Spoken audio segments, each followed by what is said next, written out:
We've been in this neighborhood for 12 years now, going on 13, just making ourselves available to serve the needy right here in the most needy area of Kalamazoo for sure, but one of the most needy areas really in the country per capita. So we're very excited to be able to show you what we do and how we share Jesus with the people in this community. Well, I'm standing at the reception area where people are first introduced to the Dream Center. And when they first come in, they have the opportunity to be greeted by a friendly individual, a volunteer.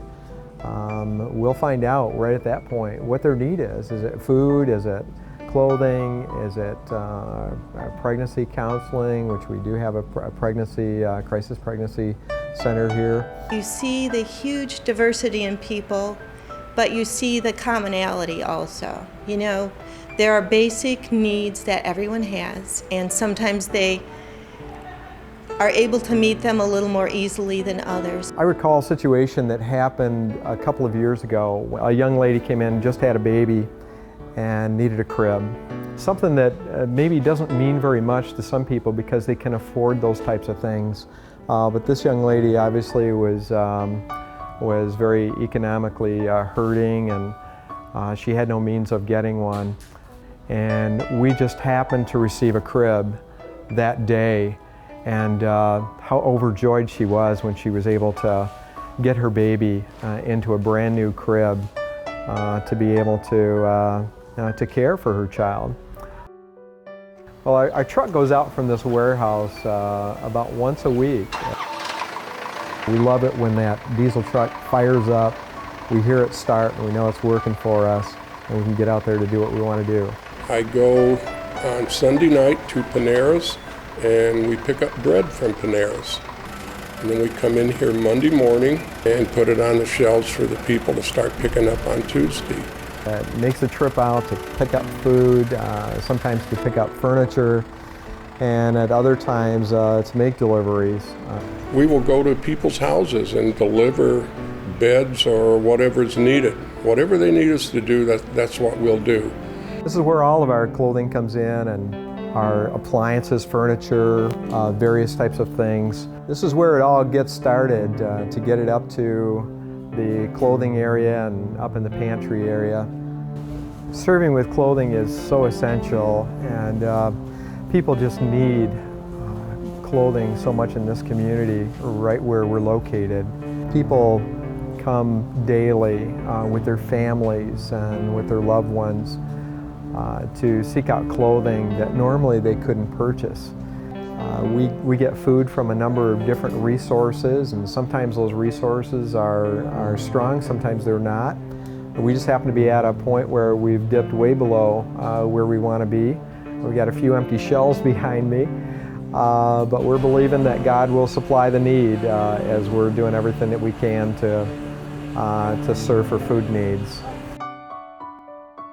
Each one of these little squares here represents a home, and each one represents people. 8,500 people live right here locally in the Edison neighborhood where we serve every day. That's what makes Adopt a Block ministry so unique, is that we get to build relationships in what we do.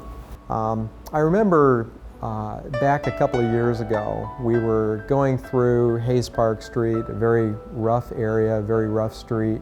We knocked on a door we'd been knocking on for 2 years. And finally, a gentleman came to the door, and he wanted to know what we were all about, and we introduced ourselves as the Dream Center workers, and we're here to just serve the community, and we're your neighborhood servants, and what can we do for you? And he said, I've watched you for 2 years. I've watched you go up and down the street, and I never answered my door, but today I decided to, because just watching you, you just reminded me of angels out there working on the streets, and just doing what you do and not asking anything for it. Well, I live right down the street, and so I've basically known about Dream Center since they've opened. And all of a sudden, just one day, I decided to pop up and talk to Rick about volunteering, because I'm a stay-at-home mom, and it was like something called me up here. So, and I started out in the back room, back there, sorting out clothes, and then next thing I know, I was moving upstairs, sorting through clothes, and then I became the clothing coordinator, and then we lost our food coordinator, so I started doing that. There are various volunteer positions available. It could be a clothing worker. It could be going out and adopt-a-block with us on Saturday mornings. It could be providing extra food for our food pantry. Monetary donations, food donations, clothing donations, time donations. God will use it all to His glory. God had always stirred my heart for the needy, and it had gone back to kind of a personal encounter that I had in living in an impoverished situation. I'd lost my father. He passed away at an early age, and we didn't have the resources suddenly that we once had. And it was kind of a rough area that we were living in. We were definitely living below the poverty level with 4 children in the house, 4 small children. And I remember a church family that came along. We didn't know much about church. And I remember how loving and caring this group of people were, and how excited they were to be able to meet us and to meet our need. And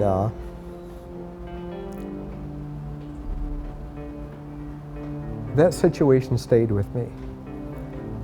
And it made a mark in my life that said, if you ever get the opportunity to do the same for someone else, then take it.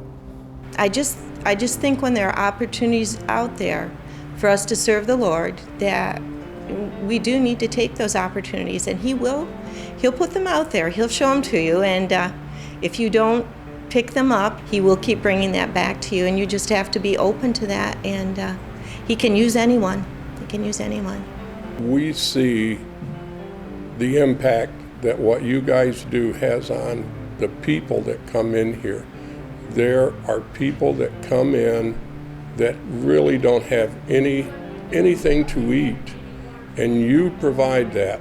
You provide a way for them to eat for a week, maybe for 2 weeks, and never forget the impact that you have on people's lives, because you're willing to bring canned goods and let us have access to them, and we thank you very much for that.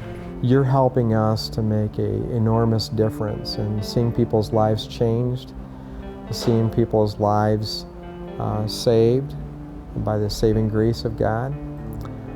You're helping to put resource into our hands so that we can bring that resource out to people who truly need it. It's probably hard for you to realize, but you affect many, many people and many children through their parents. It's a wonderful opportunity. Thank you.